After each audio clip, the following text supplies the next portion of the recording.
네, 요즘에 뭐 장세 자체가 뭐 이게 투자하시는 분들 입장에서 굉장히 좀 답답하실 겁니다. 뭐 마치 그 짜증이 좀 많이 날 수 있는 그런 장세인데, 그래도 오늘은 이제 1800선에 대한 어떤 지지가 좀 성공이 되면서 반등을 이제 모색하는 그런 모습들이 나왔는데요. 뭐 앞서도 말씀드렸지만 1800선 쉽게 이탈할 그런 지수대가 아닙니다. 유럽 리스크는 좀 충분히 반영이 됐고, 미국의 어떤 지표들도 좋기 때문에 1800선 이하로의 좀 하락은 좀 생각하지 마시고, 시장 자체는 여전히 좀 그렇게 너무 부정적인 부분보다는 좀 긍정적인 관점으로 좀 보시길 좀 당부드리고 싶고요.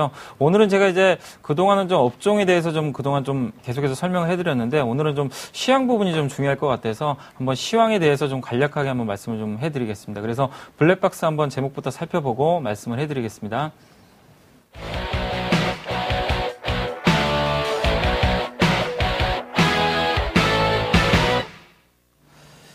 예, 심리는 불안하지만 이제 체력은 좀 탄탄하다, 이렇게 좀 이렇게 말씀을 좀 해드렸는데, 결국 이제 심리적인 부분은 뭐냐면 이제 최근에 좀 주식시장을 누르고 있는 바로 악재로 보시면 될 것 같은데, 결국 유로발 리스크고, 이 기초 어떤 체력이라는 건 결국 이제 미국의 어떤 경제 지표인데, 경제 지표들이 좀 상당히 좀 좋게 나오고 있기 때문에 우리가 그런 부분들을 좀 유념해서 좀 봐야 될 것 같은데요. 결국 지금 시장은 호재와 악재가 좀 이렇게 서로 싸움을 하고 있습니다. 호재가 좀 더 강하느냐, 악재가 강하느냐. 뭐 최근 들어와서는 좀 악재 좀 모멘텀이 좀 더 생기면서 시장이 1800까지 내려왔는데, 제가 호재와 악재에 대해서 한번 좀 간략하게 한번 설명을 해드리겠습니다.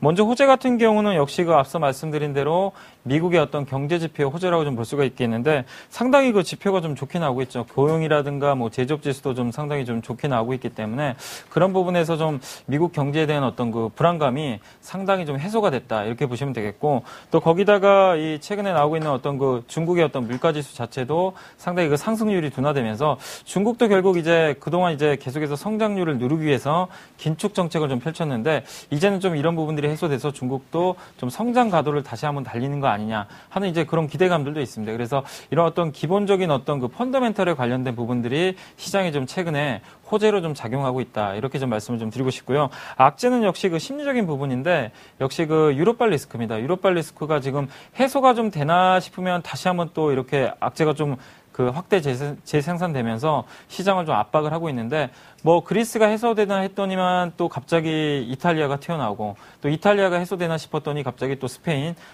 프랑스, 또 뜬금없이 동유럽 국가인 헝가리까지 나오면서 이게 계속 악재가 좀 이렇게 반복되는 그런 모습인데, 실제적으로 이건 좀 심리적인 부분으로 보시면 되겠습니다. 유럽 리스크라는 거는 여러분들이 그 언론 기사에서 보듯이 그렇게 뭐 아주 상황이 좋다는 건 아니지만, 그렇다고 우리가 너무 부정적으로 볼 만큼 뭐 너무 그 비관적으로 보실 필요는 없는데요. 마치 그 이 하나의 어떤 기업이 좀 부도가 나는 것처럼 그런 기사들이 나오고 있는데, 이 이탈리아라든가 프랑스 같은 이런 경제 대국 같은 경우 쉽게 부도가 나오기는 힘든 구조입니다. 그렇기 때문에 여러분들이 너무 비관적인 어떤 생각을 좀 가실 필요는 없다, 이렇게 좀 보시면 되겠고, 또 최근에 또 수급적인 부분도 좀 상당히 안 좋습니다. 이 수급도 결국 유럽 리스크랑 연결이 돼 있는데, 결국 외국인들의 어떤 그 매도가 좀 계속 나오는 부분도 결국 어떤 그 유럽 리스크에 대한 어떤 반사작용이거든요. 그래서 이 유럽 리스크가 지금 모든 그 심리적인 좀 부분을 작용하고 있는데, 악재의 거의 뭐 90%를 좀 차지한다, 이렇게 좀 보시면 될 것 같습니다. 그래서 지금 이 호재와 악재가 서로 이렇게 대립하는 구도이기 때문에 어떤 일방향, 뭐 위쪽 방향으로 2000으로 가기도 힘들고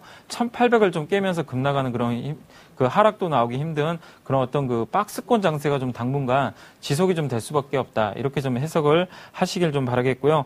이 두 번째로 이제 그래도 우리가 좀 호재 부분에 좀 포커스를 좀 맞춘다면은, 우리가 좀 펀더멘탈 부분에 대해서는 좀 그래도 이 악재보다는 좀 더 긍정적으로 좀 볼 필요가 있지 않나, 이렇게 좀 말씀을 좀 드리고 싶은데, 이 미국의 지금 좀 지표를 아까 좀 잠깐 좀 언급을 해드렸지만, 고용이라든가 또 소비, 또 제조업 지수들이 상당히 좀 좋게 나오고 있고요. 또 최근 들어와서 미국 경제의 좀 가장 중요한 부분 중에 하나가 주택 지표인데, 이 주택 허가 건수라든가 또 기존 주택 매매 거래 건수가 이 바닥에서 서서히 탈출하는 조짐을 보이고 있습니다. 그래서 미국 경기가 이제는 거의 좀 바닥이 아닌가, 바닥에서 이제 서서히 살아나는 거 아닌가 하는 그런 기대감을 좀 갖게 해주고 있고요. 또 최근에 미국의 어떤 그 제조업 그 업체들의 가동률도 한 77% 이상 나오면서 상당히 좀 좋게 나오고 있는데, 이 가동률이 77% 이상 나오게 됐을 됐을 때 과거 이 지표를 봤을 때는 항상 그 고용 지표가 개선되는 모습을 나왔기 때문에 이런 부분들도 향후에 봤을 때 미국의 고용이 좀 개선될 수 있다는 그런 어떤 증거로 좀 해석하시면 되겠고, 고용이 살아나게 되면 결국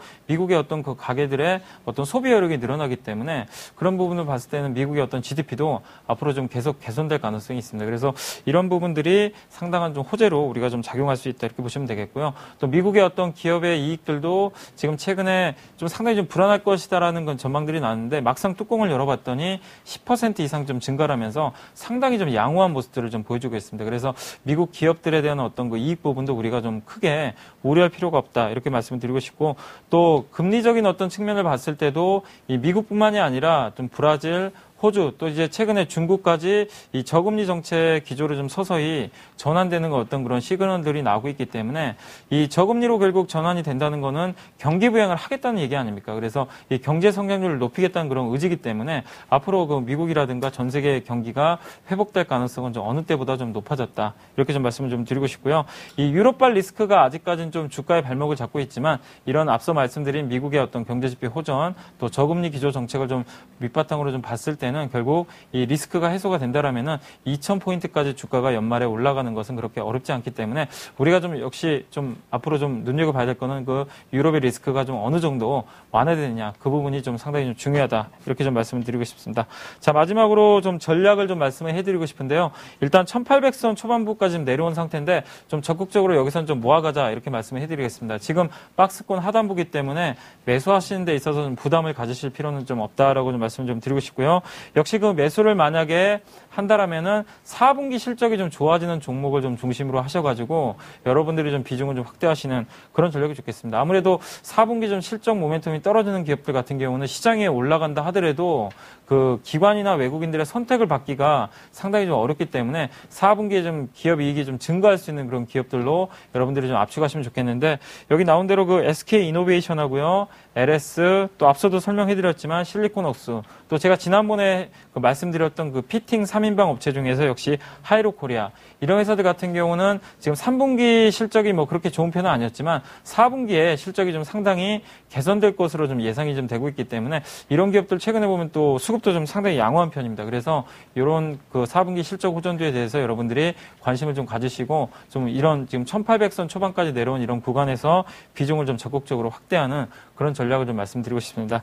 자, 뭐 시장이 좀 상당히 좀 어렵고, 뭐 특히 이제 비관론자들 같은 경우는 계속해서 뭐 지수가 1800이 깨질 것이다 이런 부분들을 좀 많이 얘기를 하는데, 비관론자들 같은 경우는 뭐 항상 얘기하는 게 결국 유럽 리스크를 너무 안 좋은 쪽으로만 해석을 하고 있거든요. 그렇기 때문에 너무 유럽 리스크에 대해서 여러분들이 일희일비하지 마시기 좀 바라겠고요. 결국 가장 중요한 건 체력입니다. 이 펀더멘털이 탄탄하면 주가 지수는 결국 장기적으로 우상향 궤도를 좀 그릴 수밖에 없는데, 지금 미국의 어떤 경제 펀더멘털 여전히 양호하기 때문에 그런 부분들 여러분들이 믿으신다라면은 결국 주가도 장기적으로 봤을 때는 우상향 곡선을 좀 그릴 수밖에 없다 이렇게 좀 말씀드리고 싶습니다. 그래서 유럽 리스크라는 그런 안개만 좀 거치면 연말에 우리가 충분히 2,000포인트까지 볼 수 있기 때문에 그런 희망을 가지시고 지금 지수대에서 조금씩 비중을 좀 늘려나가시기를 다시 한번 좀 당부드리겠습니다. 저는 이만 물러가겠습니다. 감사합니다.